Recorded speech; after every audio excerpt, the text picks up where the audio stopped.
Live correctly on time sa itinakda ng Diyos as early as possible.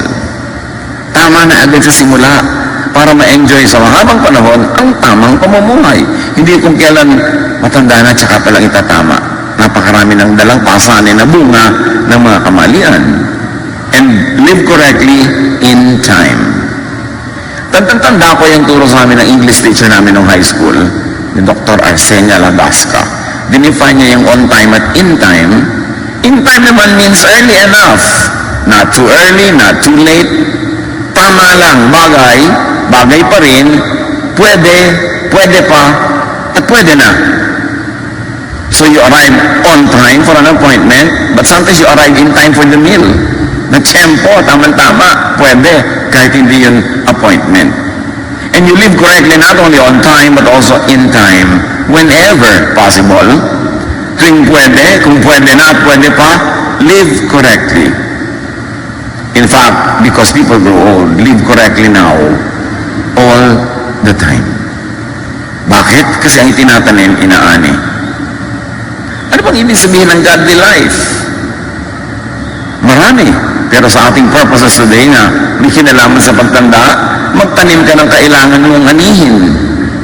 Bukas, sa makalawa, sa isang linggo, o magtanim ka ng gusto mong anihin. Yun ang tamang pamumuhay. Gusto mong mahalin ka ng kapwa, magmahal ka. Gusto mong alagaan ka ng mga anak mong pagtanda mo, alagaan mo sila habang bata sila. Gusto mong umani ng maraming mga makakain, magtanim ka ng pagkain, or equivalent nun sa practical na buhay. Live correctly. Mula pinakaunang araw na meron tayong isip hanggang dumilim ng ating isip o sa makabilang buhay and all the points in between. So if you cannot live correctly on time, at least be in time. Yung pwede pa, abot pa, pwede pa may anihin kahit may edad na. Ecclesiastes 12:1, in years to come, you will be burdened down with troubles and say, I don't enjoy life anymore. Darating daw yan sa panahon ng tao na sasabihin, hindi na ako enjoy sa buhay. Lalo na kung may nararamdaman, lalo na kung malungkot, lalo na kung kapos. So enjoy life on time. Kasi dumarating yung panahon, hindi mo na pwedeng ma-enjoy. Tapos na yung appointment mo with enjoyment. May mga enjoyment na may ka-appointment ka. May ka-appointment ka na mag-enjoy sa ganung panahon, sa ganung oras. Keep that appointment. Huwag ka maging huli. But, kung sakasakali man na nagmintis, dumaplis, enjoy life in time. Marami namang pwede pa eh. O, pwede na. And enjoy life all the time. Bakit? 70 years lang daw binigay sa atin. Kung malusog ka, 80. Kung sobrang may bonus, lumalampas pa doon. Pero kung minsan, hindi ka lagi malusog paglampas doon. Minsan naman, 7 pa lang. Sa kabilang buhay na. So, hindi mo dapat ipaghintay. Dapat you enjoy life all the time. Because you don't know how much time you, in particular, have. Ecclesiastes 11:9, be cheerful and enjoy life while you are young. Do what you want and find pleasure in what you see. But don't forget that God will judge you for everything you do. Ibig sabihin lang, enjoyin mo, pero may hangganan yan, may pasa, merong limit. Huwag kang lalampas sa tama, dahil hindi na rin yun enjoyable. Meron na yun na pangit na bunga. And when Ecclesiastes says God will judge you, hindi lang yung negative na paparusahan ka pa nagkamali ka, kundi tatanungin ka rin ng Diyos. Sinulit mo ba ang buhay mo? May judgment din nun. May panahon dapat ka mag-enjoy, hindi ka nag-enjoy, sinayang mo yung bigay ko sa iyo na lakas, yung kakayahan mag-enjoy, sinayang mo ang gift ko. At katulad doon, sa binigyan ng mga iba't ibang dami ng kayamanan para gamitin nila, yung mga hindi niya na parami yung ibigay sa kanya, binawi. Hindi lang tayo binibigyan ng Diyos ng oras sa mundo para magtrabaho ng trabaho at maglingkod ng maglingkod. Bagamat kasama yon, pero meron din kasama yan na space and time for enjoyment. And we will also be accountable to God pag hindi tayo nag-enjoy. Marami kasi kung minsan misrepresentation ng religion na puro tiis dito, sa langit ka bumawi. Invento ng tao yung katuruan na yun. Pero ang Diyos, ang gusto niya ang mga tao mag-enjoy. Kaya tinuruan tayo ni Jesus na makilala ang Ama na gusto niya tayo mag-enjoy sa buhay. To the point na ang unang miracle ni Jesus ay lumikha ng alak mula sa tubig just to extend a party that would have abruptly ended because there was no more wine. Kilala ba natin ang Diyos sa paraan ng pagpapakilala ni Jesus? Ecclesiastes 9:9, enjoy life with your wife, or of course with your husband, whom you love all the days of this life that God has given you. Which really means don't waste time. And part of that is share time with people that you love and people who love you. Because by sharing good moments with people you love or people who love you, you not only enjoy the time, but you also multiply it. Because people that we love and who love us multiply our joys, divide our sorrows. So kahalaga, sabi niya, enjoy life with your wife. Hindi yung wife ng iba. Yung wife mo, yung partner mo. For this is your lot in life and in your toilsome labor under the sun. Don't default on this. At nauunawaan natin na marami mag-asawang kailangan kahit temporarily magkahiwalay sa paghahanap buhay. Pero huwag naman pag-uwi mo, nakakabaong ka mo. Huwag naman pag-uwi mo at tanda-tanda mo na parang dala kayong magkapatid. Sayang. Binibigyan ka ng Diyos ng kapartner sa buhay at hindi naman lahat ay may ganong klaseng blessing. Dapat don't default on that privilege. Dapat huwag masyadong mahaba ang oras sa magkahiwalay sa pagtatrabaho kasi ang pera hindi mauubos ang pangangailangan dyan. Una, maghihiwalay kayo para lang makabayad sa mga utang. Mamaya, para naman makabili ng kaprasong lote. Siyempre, pagkatapos kailangan lagyan ng bahay. At siyempre, liba nilang napakarami mong pera, doon ka na makakabili sa mga pililya, sa mga marahundon. Kasi medyo malayo-layo na yun. Doon mura-mura. Mahal na doon. So ngayon, ang nangyayari, kailangan mo ng kotse. So pagkatapos, by then, mag-aaral ng mga anak, hanggang mag-college. Pag-uwi mo, hukuluban ka na. Mabuti kung magkasama kayo. Eh kung hindi, sayang. Sabi ng Bible, enjoy life with your partner. Ipaglaban yun, huwag laging puro pera lang. Dapat alam natin kung hanggang saan ang pwedeng ipaghiwalay natin dahil sa pera at hanggang saan ang tama na yan dahil dapat magkasama naman. At yan ay sa lahat ng uli na magkasama, magkakapatid, magkakaibigan. There's a price to pay for being together. But be willing to pay that price instead of pay the price for other things. Ang tunay na nagpapasaya sa tao are activities at mga kasamang mahal mo sa buhay, hindi things that you can buy. Ecclesiastes 11:8, however many years anyone may live, let them enjoy them all. Kaya hindi gusto ng maraming mga conservative priests ng Israel ang Ecclesiastes at ayaw nila kay Solomon. Kasi si Solomon, among the teachers in the Old Testament, isa siya sa konting nagtuturo ng itinuturo rin ni Jesus. That you must enjoy life because it's a gift from God. So kaya short, kaya long, huwag magpalampas, huwag maghintay. Kaya kung minsan ako rin ay medyo naawa sa mga kababayan natin, mga OFW, nasa abroad, ang lahat ng kinikita halos ipadala sa pamilya. Magbubukas sa isang sardinas, sa umaga, aalmusalin niya isang piraso, sa tanghali yung isang piraso pa, at sa gabi yung 3 piraso, araw-araw ganun halos, ipapadala mo lahat. Hindi makakain ng masarap, tapos puro delata, puro mga elado ang kinakain. So ang nangyayari, nagkakaroon ng stomach problem, pag uwi dito may mga health problems, hindi na makarecover. At yung mga hindi niya nakain na matagal, hindi na halos din makain pagdating ng panahon. Kaya dapat meron ka rin isineset aside na hindi bali kahit magpapadala ko sa pamilya, kahit ipapaaral ko mga anak. There are moments na papasarapin ko naman yung pagkain ko. Hindi ako lagi magtitipid at magtitiis. Kasi nga, nagtitiktak ang orasan, hindi mo alam kung kailan ka sa kabilang buhay. Kung ma-enjoy mo pa ba yung nakalaan ng Diyos, so dapat mo ma-enjoy. Kaya sabi sa Ecclesiastes 11:8, but let them remember the days of darkness, for there will be many. So kung hindi naman yung dark ngayon, yung araw na to, huwag mo lang gawing dark. Enjoyin mo na yung kanyang kagandahan. Kasi may mga araw na hindi mo maiiwasang, hindi talaga kagandahan ng mga magaganap. So habang wala yun, enjoy whatever is available to enjoy today. Ecclesiastes 12:2, someday the light of the sun and the moon and the stars will all seem dim to you. Tatanda ka, lalabo ang iyong mata. So enjoy the sights on time, in time, all the time. Lalabo daw ang mata, kaya kailangan habang nakakabasa ka, magbasa ka, nakakapanood ka, manood ka, nakakakita, tumingin. Kaya nga kung minsan, lagi natin pinapayahan yung mga sobrang mahilig mag-selfie, gagastos ng maraming pera, pupunta sa mga magagandang lugar, hindi naman nila actually natitingnan yung lugar kasi bising-bising sila magpa-picture na magpa-picture na magpa-picture. So pag tumingin ka sa mga travel picture nila, hindi mo naman nakita yung lugar, sila ang nakita mo. Sayang, nagpunta ka pa doon, dapat yun. Hindi ka nang titake ng picture o mag-take ka ng konti, pero manahimik ka, tingnan mo, titigan mo, kasi baka hindi ka na bumalik doon ulit.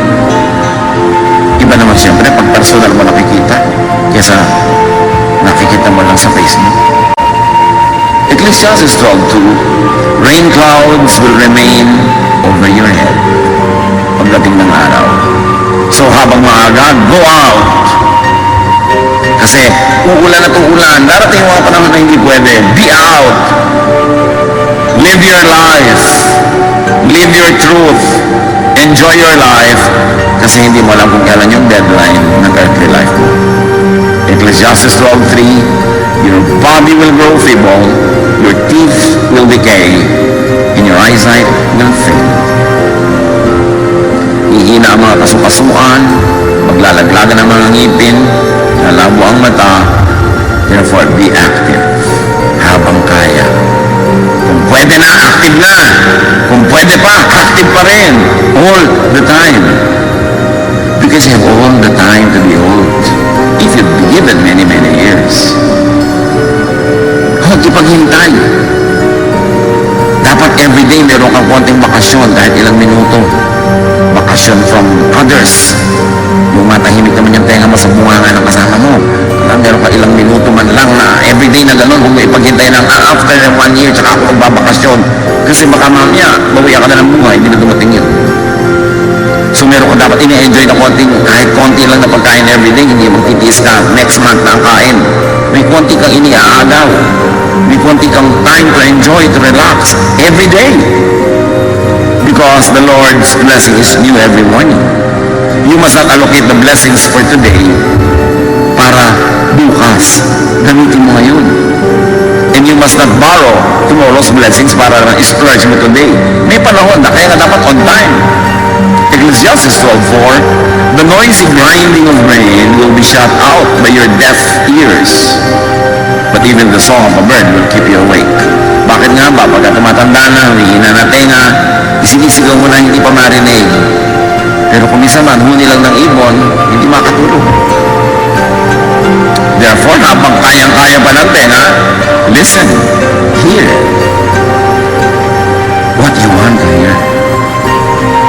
Kung gusto mo na ganun music, kung gusto mo na ganun nadidinig, pakinggan mo siya.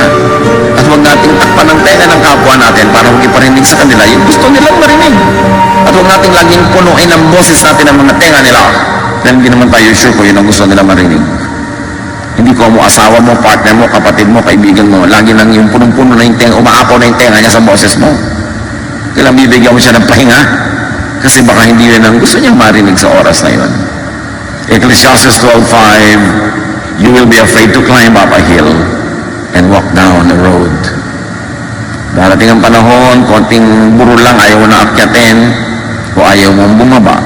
So, habang kaya, habang pwede na, at habang pwede pa, climb, walk.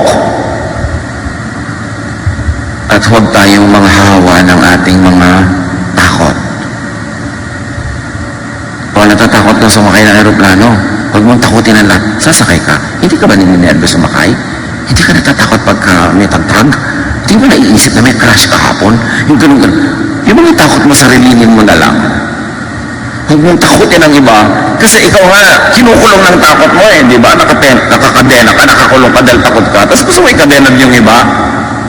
So, huwag kang manghawa ng fears.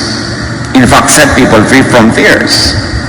Ecclesiastes 12:5 and 7, Your hair will turn as white as almond blossoms. You will feel lifeless and drag along like an old grasshopper. Huwag naman kayo mag-depress sa mga binabasa natin, ha? Kasi hindi depression ang goal nito. Kung di ma-realize mong darating yon, so bago dumating yon, dapat samantalahin mo ng panahon. At pag dumating na yon, tanggapin mo. We each go to our eternal home, and the streets are filled with those who mourn. So our bodies return to the earth, and the life-giving breath returns to God. Yun ang good news. Igugrupo ang katawan mo, hihina, para bumalik sa lupa. Pero may namang good news yan eh. Espiritu mo naman babalik sa Diyos. Tiyakin mo lang bago mo isole yung katawan mo sa lupa, sulit. Hindi mo nagamit yung katawan mo dahil puro espiritu lang inisip mo. Puro sa kabilang buhay, nandito ka pa. Pag nandito ka, nandito ka. Pag sumakabilang buhay ka, sumakabilang buhay ka. Heaven can wait. And you have all the time for eternal life. And it is so long. So dapat yung buhay dito, buhayin. Because you will not be in your body again. You will not have your physical body for long. You will not always be physical. Because a time will come when you will just be a spirit. So live in the body all the time. Basta pwede na at hanggang pwede pa. Kaya on time and in time. In other words, get physical. Sobrang dinidemonize sa mga religious people yung to get physical. Kung ayaw ng Diyos ang katawan, ba't tayo binigyan? Di dapat lumutang-lutang lang tayo na para mausok-usok. Binigay sa'yo ng Diyos yan. Alam ng Diyos ang ginagawa niya, huwag mong sayangin, huwag mo aksayahin. Enjoy and engage the senses. Binigyan ka naman ta para makakita, hindi para ipikit. Tenga para makarinig. Ng panlasa para kumain. Binigyan ka ng katawan para isayaw, ilundag, umakyat, maglambitin. Live life to the fullest and enjoy sensations because the senses are from God. Feel and be felt by those around you. Ecclesiastes 11:8 to 10. Even if you live to a ripe old age, you should try to enjoy each day because darkness, meaning physical death, will come. Either your death or the death of other people. So while you are here, live. While they are here, live with them and let them be alive. Because darkness will come. And when darkness or death comes, we must not be possessed by regrets. Dapat ang nakasulat sa lapida natin, sulit. Diba? Sulit. Ba talagang sulit? Talagang ginawa niya ang lahat ng pwedeng gawin. Kaya sabi sa verse 10, rid yourself of all worry and pain because the wonderful moments of youth quickly disappear. Huwag yung ang lagi mo iniisip yung mga alalahanin, mga nakakatakot, mga problema, magagalit ang Diyos. Konting-konti na kinakagalit ng Diyos, yung hindi ka loving sa iba. Kung lalamang ka, gumagawa ka na masama sa iba. Yun. Pwede nag-enjoy ka, bakit magagalit ang Diyos? Uy, ang laki-laki naman ng leche plan sa halo-halo mo, magagalit si Papa Jesus. Yung mga tao, lagi ang tingin na lamang sila sa Diyos, lagi na lang magagalitin. Do not rob the youth of their youth. Mga matatanda, yung mga youth, hayaan nyo maging youth. Huwag nyo sila itulad sa inyo kasi matanda na kayo, sila hindi pa. Huwag nyo pilitin sila na kumilos na parang kayo, kaya nga kayo ang mahinin, hindi naman dahil mahinin, may rayuma kasi. Diba? Mga bata pa kayo, hindi na rin kayo magkakaslaw ng konti. Yung lagi pag may masaya, pinandidilatan, pag may malakas tumawa, pinandidilatan. Pag may kasamang BF, galit na galit ang mga titang old maid, ano inggit? Kaya nyo mag-enjoy ang mga bata, itutulad nyo sa inyo. Siyempre, dapat merong bodo, merong iniingatan, merong hangganan, pero huwag sobrang pigil. Kasi hindi naman sila bata matagal eh. Sandali lang. Sandali lang. Pag lumampas, kaya tuloy ang tanda na, doon nagbabata-bataan. Kasi bumabawi. Do not fast forward old age because you have all the time to be old. Meron pa, huy, ang tanda mo na, ba't ganyan ang suot mo? Kailan ko pa isusuot sa burol? Hindi ko na nga naisuot nun, hindi ko pa naisusuot ngayon. Pipigilan mo pa ako. Puro tayo pigilan ng pigilan. Ba't nga ba? Anong culture yun? So prepare for and address senior issues like illness because it will happen 99% of the time. Therefore, as early as possible, live as healthfully as you can. Alam na naman natin yung mga rules of nutrition, mga hindi mo dapat kainin, mga pwede mong kainin. Although may mga fringe issues. Tama ba ang kape? O maganda o pangit? Magkakaiba mga points of view. So pakinggan mo yung katawan mo. Na, yung mga experts hindi nagkakasundo. Di ang pakinggan mo yung katawan mo. Ano bang ginagawa sa'yo ng kinakain mo, ng iniinom mo? Proverbs 25:16, eating too much honey can make you sick. Which really should be expanded to a meaning that having too much of anything good or having too little of needful things could be harmful. 1 Timothy 5:23, stop drinking only water. Take a little wine to help your stomach trouble and the other illnesses you always have. Tapos dinidemonize na naman ng mga reliyosong wine. First miracle nga ni Jesus, wine eh. Lalayo ka pa. Huwag ka lang siyempre magpasuray-suray na lasing dyan na hinahabol mo na lahat ng tao. Pero yung sabi niya, stop drinking only water. Minsan helpful na meron ka ibang iniinom tulad ng wine. Bakit nga ba minamasama? Lord Supper naman, wine.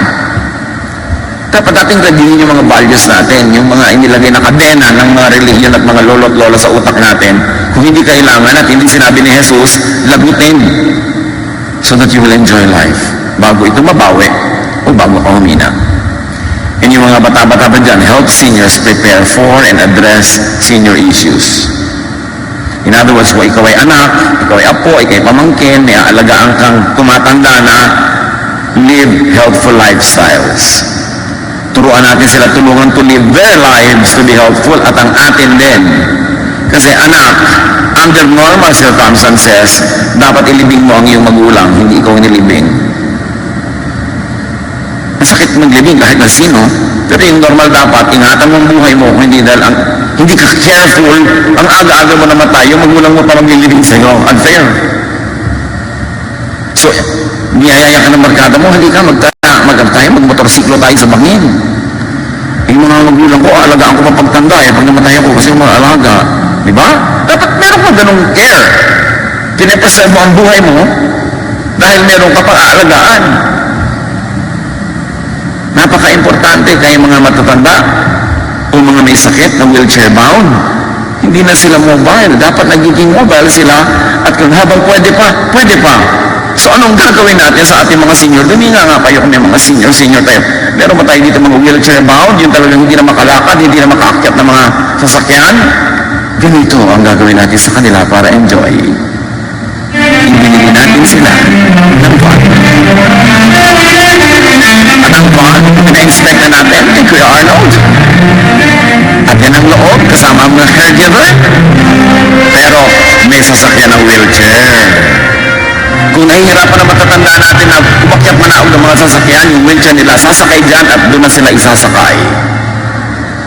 Ipinapaayos na natin, binayaran na natin yan para sa ating mga seniors at para sa mga hindi senior na wheelchair bound. Ngayon, kung ang lalakas nyo, magpapasyal kayo sa Tagaytay, mag-bus kayo. Para yan sa mga absolutely hirap na hirap kumilos. It will be available probably in 2 weeks.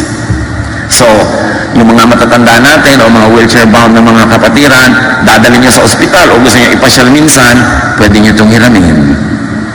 Pero hindi pwedeng hiramin nyo dahil may lakad kayo, tapos puro kayo teenager, ha? Meron tayo mga policies para mawalan mga abuse at hindi magkagulot, magselosan yung sumakay at hindi sumakay. But our goal is to make life more comfortable and enjoyable sa ating matatanda at sa mga may mga sakit. So, napakahalaga yan. Prepare and address senior issues for illness without money. Tulad na nagawa natin, kasi may money, salamat sa Diyos. Inipon-ipon natin, ayan. Pero marami may issues with money. So invest, earn, and save on time. Kasi tatanda din kayo eh. Hindi yung may pera, uubusin sa gadget, uubusin sa latest. Alam niyo yung cellphone na yan, every month may bago. Pag sinundan mo na sinundan niya, hindi ka natitigil bumili. Kasi nakaka-text ka, nakakatawag ka, hindi ba sapat yun? Talagang kailangan mo ilagay yung buong Encyclopedia Britannica doon sa loob. Hindi mo binabasa. Importante na mag-save. Mga young people ngayon, puro gasta ang inaatupag. Palibas at maraming kumikita ngayon na young people. Pero lahat ng uri ng kape, sinisikmura kayo na iinom. Ang mahal-mahal. Kailangan mag-save kayo and help seniors earn or save by not needlessly asking for money from them. Pag yung magulang natin, matanda na, tayo naman, mga nasa edad na, dapat mabaligtad na, hindi na tayo hingi ng pera. Tayo na ngayon dapat magbibigay. Help seniors earn or save by giving them money. Not to keep on asking. Hindi yung 50 anyos ka na, humingi ka pa sa nanay mo ng panload. Kailan pa siya magpapahinga? At sa lagay-lagi na lang ikaw ang aalagaan niya, kailan pa yung mababaligtad? Kaya napakasama niyang drugs. Minsan yung natutunaw ang utak ng mga nagiging sobrang dependent, ang tanda-tanda na, pati yung laman ng savings ang nanay niya, ninanakaw pa kuminsan dahil nasisira ang isip. Kaya malagang bantayan mo sarili mo, pakatino ka, magpapayos ka, kasi may magulang kang dapat mo itaguyod. Pag hindi ka nagpakatino, di ikaw pa rin ang itataguyod ng magulang. Hindi na mare-reverse yung mga roles niyo. Mark 7:11, sabi ni Jesus sa mga religious people, na yung mga religious people, sinusursulan yung mga tao na kahit hindi nyo na ibigay sa magulang nyo yung pera nyo, ibigay nyo lang sa temple, okay na yon. Sabi ni Jesus, you let people get by without helping their parents when they should. You let them say that what they own has been offered to God. You won't let those people help their parents. And you ignore God's commands in order to follow your own teachings. So pinapagalitan ni Jesus yung mga religious leader na sinususulan yung mga tao, basta i-donate nyo sa temple kahit hindi nyo naibigay sa magulang nyo. Sabihin nyo, binigyan nyo sa Diyos. Sabi ni Jesus, invento nyo yan. Ang gusto ng Diyos, yung mga magulang, bigyan nyo. Hindi yung puro inubos nyo na sa either sa relihiyon, o inubos nyo sa bisyo, o inubos nyo kung kani-kanino. Dapat may parte ang magulang nyo. Jesus says that God commands children to help parents. Tatandaan nyo mga anak, ang pang-parents. Sabi ni Jesus, ang pang-temple, ang pang-gimmick. Pero ang pang-parents, hindi dapat yan nabubura. Kahit mag-asawa ka pa, magkaanak ka, nandiyan yung magulang mo, hindi siya dapat nabubura sa listahan ng mga bibigyan. And parents also should do the same. Kasi may mga magulang naman na hindi naman nagiging mabuting magulang. Yung pera nila, pang kanila lang. Hindi nila buhayin yung mga anak nila. Inuubos sila sa sarili nilang mga lakad, sarili mga bisyo. Sabi ng 2 Corinthians 12:14, children should not have to save enough for their parents, but parents for their children. Yan ay sa mga bata pang children, ha? So may bata pa mga anak, hindi kailangan silang bumuhay sa magulang. Dapat magulang ang bumuhay sa kanila. Pero pag tumanda na yung mga magulang at may edad na yung mga anak, baligtad naman, sila naman ang bumuhay sa magulang nila. You exchange places. You reverse roles. Sabi, hindi ang bata-bata pa ng anak mo, doon ka na nakaasan, lakas-lakas mo pa. Yung mga anak mo ang aasahan mo. No! Dapat ikaw ang magtaguyod sa kanila. At pag mahina ka na, sila naman ang magtataguyod sa iyo. We should prepare and address senior issues like illness without care or caregivers. Yan ang konsa ng mga matanda. Paano kaya pagtanda ko? May mag-aalaga kaya sa akin? Kaya ang mga matatanda, mga magulang, sinusuri ang mga nobyo-nobyo ng mga anak nila. Ang tinitingnan lang ng magulang, ito kayang babaeng ito na girlfriend ng anak ko. Alagaan kaya ako nito pagtanda ko. O bubulagin niya lang yung asawa niya na anak ko na huwag na kong pasyalan. Shopping na lang sila. So kaya mga magulang nakatingin na ganyan sa mga nobyo-nobyo niyo. Kasi kasali yan sa equation. So assure your seniors of your devotion and readiness to care for them. Hindi sila kahit kailan dumating sa one moment ng pagdududa kung aalagaan niyo ba sila o hindi kung sila tumanda. And be willing, ready, and able to give care. It's part of the deal. Life is like that. And Jesus was very clear about it. Ang humanidad, mula nung unang-unang tao hanggang ngayon, patuloy tayong nabuhay dahil ang bata ay inaalagaan ng magulang at pagtanda ng magulang ay inaalagaan ng anak na nagkaedad na. At yung anak na yon ay magkakaanak, aalagaan niya yung anak niya, at tatanda siya, aalagaan naman siya ng anak niya, pasalin-salin, generation to generation to generation. It's not only a tradition, it is the order of things. It is the order of God. Dapat ganun. So, assure seniors of your devotion and readiness to care with them, especially when you begin to move from single to in a relationship. Meron naman mga young people, 3 araw pa lang kilala tong lalaking to, itinakwil na ang magulang. Nakindatan lang sa mall. Itiakwil na ang mag-aama't ina. Lalo naman, you care for your parents and be very, very clear about your love when you change from single to married. Pero pag nakapag-asawa na, nalilimutan na yung magulang. Or, lalo na pag nalagay kayo sa from single to, it's really complicated. Huwag niyo isama ang mga magulang niya sa complication. Laging steady ang relationship niyo with them. No? Napaka-importante yan. Si Ruth nga at si Naomi, magbiyanan pa lang ito. Sobrang pagtitinginan. Lalo ngayon, may nag-uusapan pa natin. Namatay ang asawa ng manugang, na anak ng biyanang babae. Yung manugang, ayaw niya humiwalay sa biyanan niya. Ruth 1:16-17, Ruth answered, "Please don't let me tell you to leave you." Pinapawala na kasi siya ng biyanan niyang babae para makapag-asawa siya ng iba at magkaroon ulit ng panibagong buhay. Sabi niya, "No, I won't leave you. I will go where you go. I will live where you live. Your people will be my people." Sabi ni Ruth. In other words, sinasabi niya sa matanda, I will be where you are, you will be where I am, and I will accept your crowd. I will accept your people. I will die where you die, and be buried beside you. May the Lord punish me if we are ever separated, even by death. Ito ang sabi ng manugang sa biyanan. Hindi lalo naman yung anak na sinasabi dapat yan sa magulang. No? Sabi ganon, parusahan nawa ako ng Diyos kung pababayaan ko kayo. At ang mga anak should take that to heart.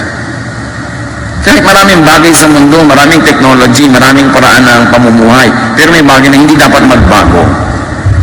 Na ang bata ay naalagaan ng matanda, pagtanda ng matandang yon, yung batang tumanda na rin ang mag-aalaga sa kanya from generation to generation to generation. Prepare for and addressing your issues like lack of money. Maraming ganon. So help seniors, assure them of your support with your verbal and body language. Maraming mga magulang nagsiselos sa mga boyfriend o girlfriend na anak nila kasi mula nung nagkaroon ng boyfriend girlfriend talagang hindi mo na makita. Kahit naghihingalo na yung magulang, iiwan dahil may date. Dapat yung body language mo is clear to your parents. You are my priority. Kung magkakaroon ako ng love life o asawa, dagdag to sa buhay ko pero hindi ka minus. Dapat clear yun. Huwag tayo nagpapalito sa mga bagay na binadala sa atin ng daily life. So empower yourself to be able to support your elders. Sa abot kaya, be and stay healthy and alive. Sa abot kaya, do not die ahead of your elders. Dapat ikaw ang maglibing sa kanila. Dapat ikaw ang magpa-hospital sa kanila. And how can you do that? Make money. And save. At marami na ngayong mga insurances that you can get for your parents.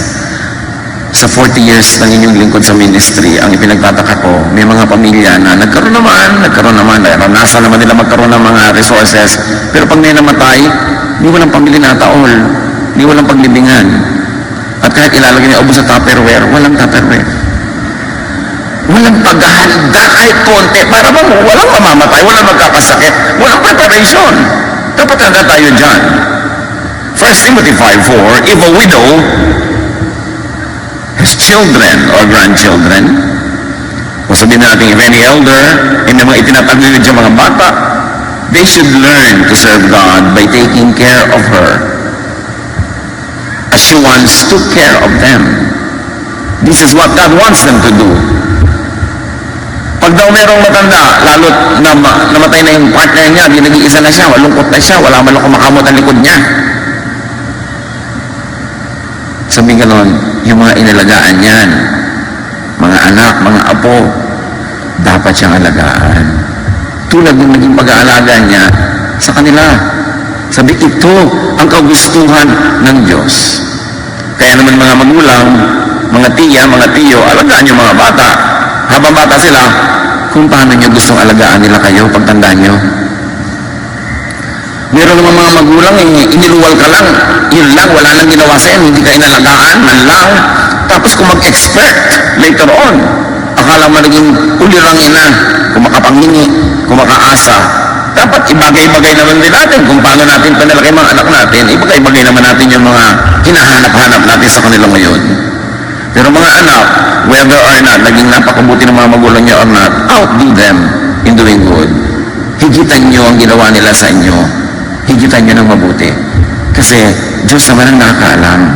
Diyos ang nakakabatid. At Diyos ang nagpaparusa sa hindi marunong tumanaw. Diyos naman ang nagbibigay ng pagpapala sa marunong tumanaw. Kaya sabi niya, honor your father and your mother so that your days may be blessed and your life may be long. Yan ang kaisa-isang utos na may kakabal na pangako eh. So mahalaga sa Diyos yung issue ng mga anak na nag-aalaga ng magulang. Ephesians 6:2, honor your father and mother, which is the first commandment with a promise. Honor kahit hindi sila honorable. At lalo kung honorable. Lalo ating higitan. Alagaan ng matatanda kung paano kanila inalagaan o kung nagkulang sila, palitan mo yun, higitan mo. Lalo't nanonood ang anak mo. Kung paano nyo ituring ang mga magulang nyo, kayo ituturing na inyong mga anak. Kailangan niya mga bata kayong pinapalaki, nakikita nilang dumadalaw kayo sa mga lolo't lola, dumadalaw kayo sa mga may sakit. Binibigyan nyo, inaabutan nyo yung mga matanda sa pamilya nyo. Nakikita ng mga bata, train up a child in the way he should go, and when he is old, he will not depart from it. Itrato nyo ang matatanda sa pamilya nyo kung paano nyo gusto itrato kayo ng mga bata ngayon na sila ang tatanda at kayo magiging hukluban. So paano nila kayo itatrato? What example do you show them? Prepare for and address senior issues like aloneness and loneliness. Huwag iwan-iwanan ng mga matanda, ay mapapagod lang po kayo, dito na po kayo sa bahay. Actually, ay mo lang mapagod dahil ang bagal-bagal yung kasama. Diba? Kaya nga, i-wheelchair mo, dali mo yung van, wala ka na excuse. Kailangan isama ang matatanda, no? Isama sa mga lakaran, no? Huwag gawin taong bahay. At lalong-lalo na, huwag niyo na mag-obligahin na mag-alaga ng mga apo nila. Inalagaan kayo ng magulang niyo, sapat na yun. Hindi sila dapat tagapag-alaga ng mga anak niyo. Liba na lang, nagpo-volunteer sila, nag-e-enjoy. Pero huwag niyong gawing tungkulin nila yon. Hindi nila yon tungkulin. Tungkulin niyo yon kung may anak na kayo.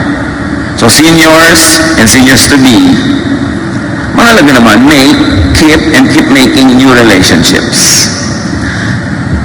Alam mong matanda ka na pagka ang dami mo nang pinupuntahang libing. Dati mga reunion ang pinupuntahan mo, ngayon nagkikita-kita kayo sa mga lamay. Then alam mo, may edad ka na. Wala tayong magagawa tungkol doon, dapat tanggapin yun. But make new friends. Isa-isang nauubos yung mga dati na yung friends, you should make new friends, kahit with young people. Huwag natin ikulong yung sarili natin sa mga dati lang natin nakasanayan na friends. Dahil habang buhay pa tayo, magandang may friends. Psalm 71:9, don't throw me aside when I am old. Don't desert me when my strength is gone. It is actually a prayer, but it would also be a message to everyone around us. Si David, nung tumanda na, maski hari, may mga pangangailangan. 1 Kings 1:1-4. King David was now an old man, and he always felt cold, even